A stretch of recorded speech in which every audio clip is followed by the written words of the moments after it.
நடிகர் விஜய் முன்னால் வெறும் நடிகர் தான். இப்போ அவர் தமிழக வெற்றி கழகம் அப்படிங்கிற அரசியல் கட்சியோட தலைவராகவும் இருக்கிறாரு.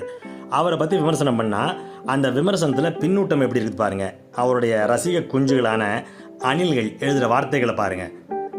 தமிழக அரசியலில் இவ்வளவு ஆபாசமாக முன்னாடி பேசிகிட்டு இருந்தவங்க நாத்தாக்க ஆட்கள் தான். அதனால தான் இன்றைக்கி வரைக்கும் நோட்டா கூடவே நொட்டிக்கிட்டு இருக்காங்க.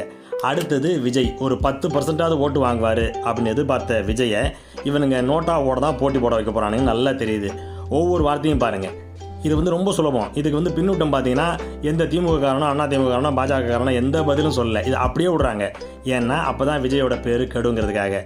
ஸோ இதெல்லாம் பார்த்தீங்கன்னா உடன் பிறந்தே கொல்லும் வியாதின்னு சொல்லுவாங்களே, அப்படி தான் விஜய் இந்த மாதிரியான அணில்களை கட்டுப்படுத்தி வைக்கணும். இல்லை இதை யார் பண்ணுறாங்கன்னு தெரியல. பட் என்னவாக இருந்தாலும் இதனால் விஜய்க்கு மாபெரும் நஷ்டம் ஏற்பட போகிறது. வர்ற ஓட்டும் வாங்காமல் டெபாசிட்டை தான் இழக்க போகிறாரு.